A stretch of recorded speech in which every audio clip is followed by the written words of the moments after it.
Hey everyone, welcome to Beyond the Lane. We have just completed our game against Doncaster Rovers in the Carabao League Cup and we ran out 3-0 victors. Scoreline doesn't quite suggest how the actual overall game went. We had numerous chances throughout to score more goals, even having one goal disallowed, but we'll talk about that a little bit later on. No disservice to Doncaster, they were an absolute credit today. They played fantastically well and certainly did not look out of place against us throughout it, even dominating for large spells in the second half. Some fantastic work from them at the back defensively, as well as the creativity going forward and playing some of those balls, especially in off the counter attack. So let's jump into the game and let's start having a conversation about that. Let's look at the first half first. We'll jump into some stats towards the end. But in the first half, Tail had a really glaringly obvious chance to take. I just kind of feel he's trying to play too hard on the ball. We had ball come in, played right into the middle. He's come charging in at the other side of the centre back, runs to take a strike at it and air kicks right over the top of it. It looks like he's trying to absolutely lash it into the back of the net when all he really needed to do is just come in, sweep it with the inside of the foot, and he would have had that into the back of the net. So I should have had that in there, putting us 1-0 up, but unfortunately didn't get it. Certainly the first kind of 12-15 minutes, right up to the first goal in the 14th minute by Xavi's cross into the box for Polinia to overhead kick off the 6-yard line into the back of the net. Doncaster absolutely dominated that first kind of 13-14 minutes of the game. It was difficult to watch as a Spurs fan, I'll tell you that. And certainly if you were a Doncaster fan watching that game, you certainly would have been liking your chances up to that point, and it was definitely against the run of play. Lovely wee corner from Xavi, whipping that into the box. A bit of a scramble, ball getting hit out. Paulinho seeing it, turns his back to it, onto the 6-yard line, drops, kicks, bang, back of the net. Beautifully taken goal by the Portuguese, and puts us 1-0 into the game. Very, very quickly afterwards, in a couple of minutes after that, we ended up having Udebert coming charging down the left-hand side, playing the ball sharp and hard across the box, goes through everybody. Unfortunately for McGrath, he's trying to clear the ball, and he's got to, because where the ball's coming into, he had no other choice, and unfortunately for him, it struck him and went into the net. It could have very easily have went out the other side, but unfortunately for him, but good news for us, it hit the back of the net kind of. And at that point, you would think 2-0 up after 17 minutes, you would think there would be a complete turn in that game and we would go on and dominate that half. And we didn't. Doncaster did not skip a beat. You would normally see heads go down. Grant McCann has that side drilled exceptionally well. They played very well even after that point. We had a number of other chances. Gray had a really great shot. It looked like he had all the time in the world to just look up, hit that nice wee side foot, trying to place it into the far left-hand bottom corner, and Lawler has dived out and made a fantastic save to push the ball away, keeping Doncaster in the game.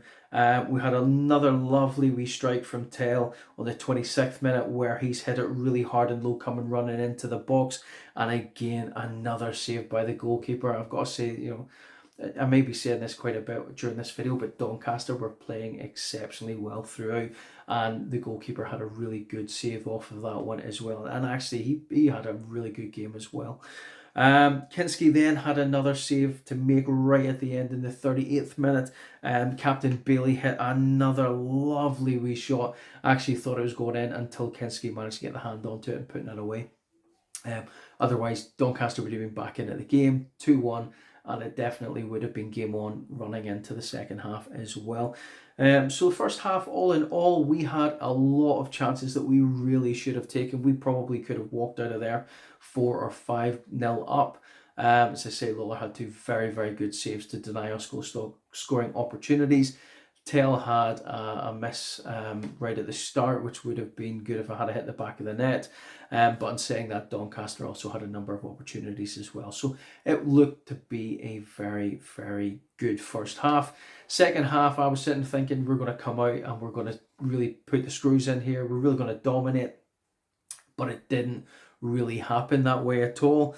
Coming out of it, again, Doncaster started really bright, really hard, pressing us, pushing us, hitting us on the counter when we was well, and was really dominating that first opening 10, kind of 15 minutes. In my view, we really struggled to get that ball into their half and keep it there. Again, as I say, credit to Doncaster and how they played the game from start to finish. They really worked hard throughout and were really testing the boundaries with us. 63rd minute, we had a lovely sprayed ball from Doncaster from the left-hand side, right diagonally across the pitch on the right hand side. I think it was Middleton that the ball dropped to.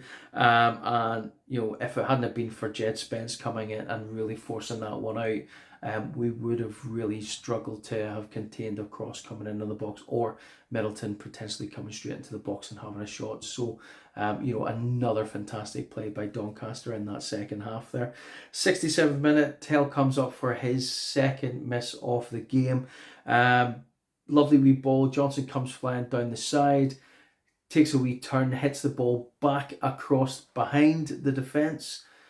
Tell comes charging into the box, and again just looks like he is trying to absolutely hammer this thing into the back of the net.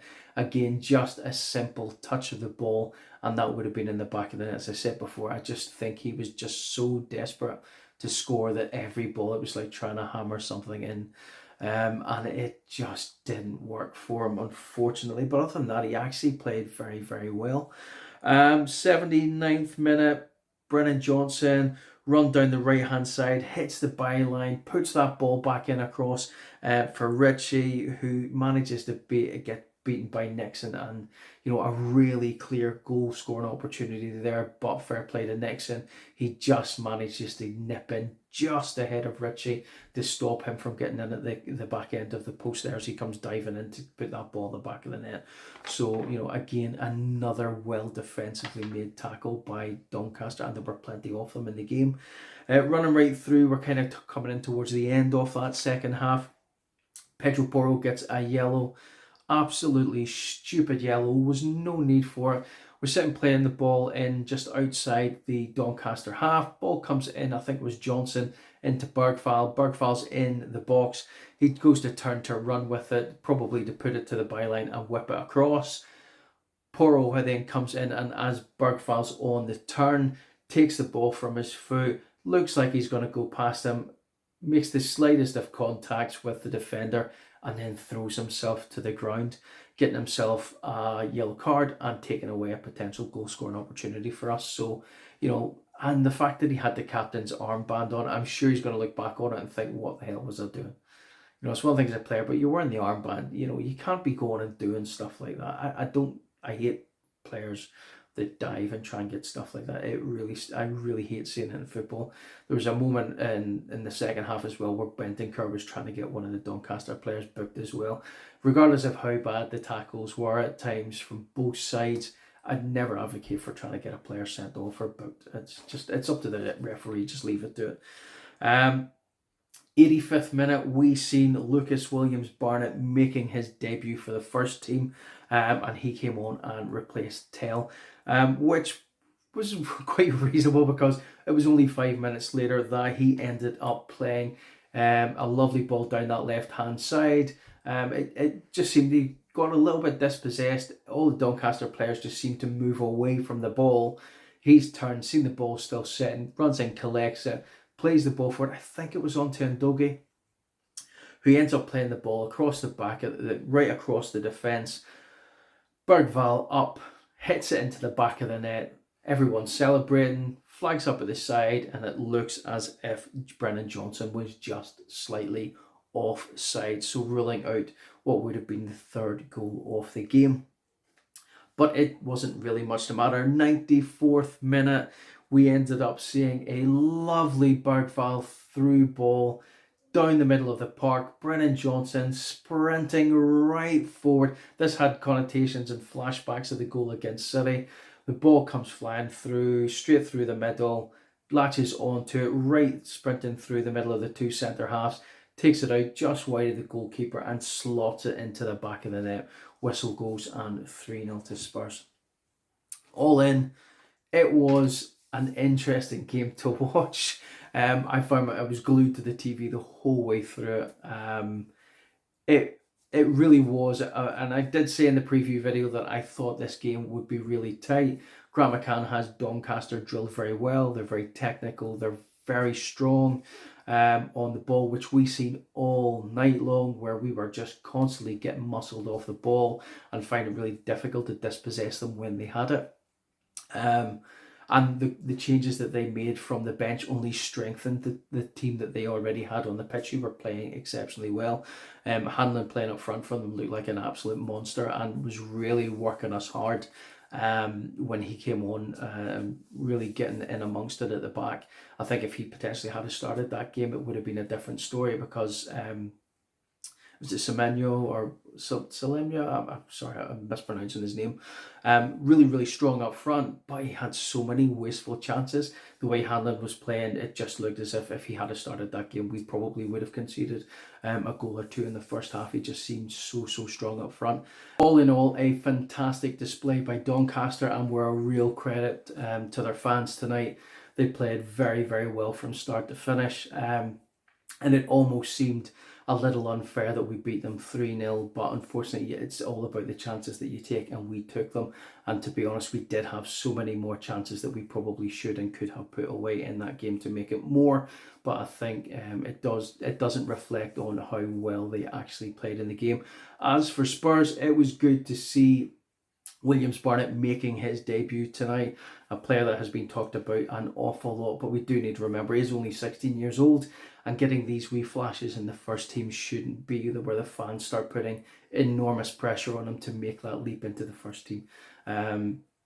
It's good to see these wee flashes of the young players coming through, but really we need to not expect too much of him when he does, although he did play very well in the kind of 5 to 10 minutes that he had on the pitch in the second half.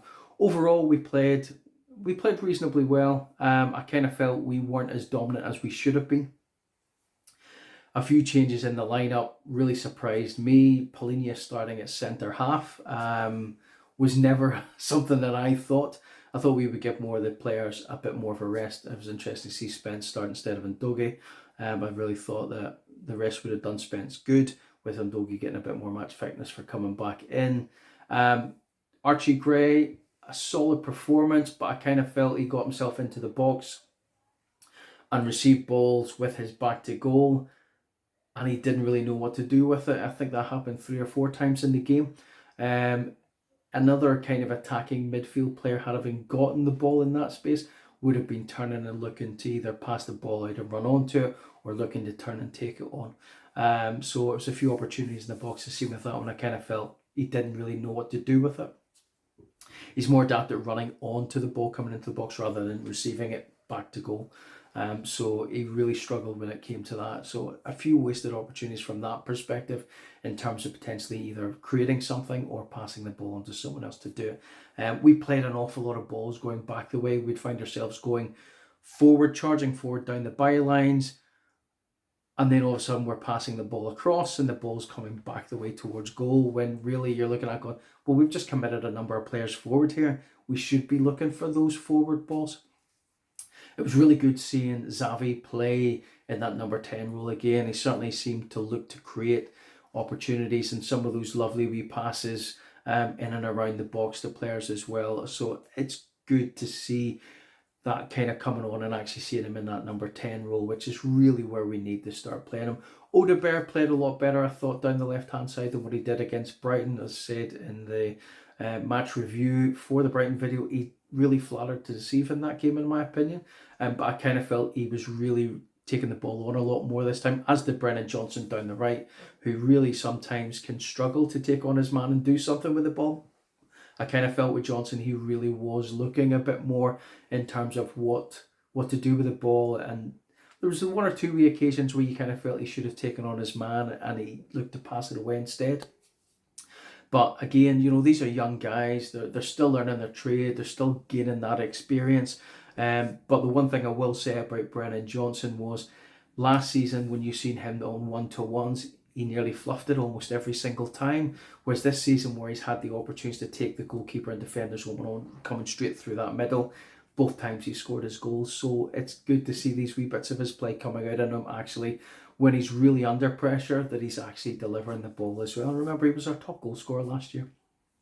So, you know, all in all, it was a really, really good game for the young players. I felt that they really put a lot out there. I kind of felt we didn't quite take our chances as much as we probably should have done, which is a bit. It's not great to see when you're watching, you're seeing it, and you're like, oh, here we go, and then we just do the silliest wee things and just miss our opportunities. As I say, we did have a number of chances for that. So I guess what we'll do now is we'll kind of just run over some of the match stats, a quick run through them. Nothing special, but it goes to show how good a game it really was in terms of what happened. But actually, it really looks pretty good for Doncaster and how much they actually worked in that game against us.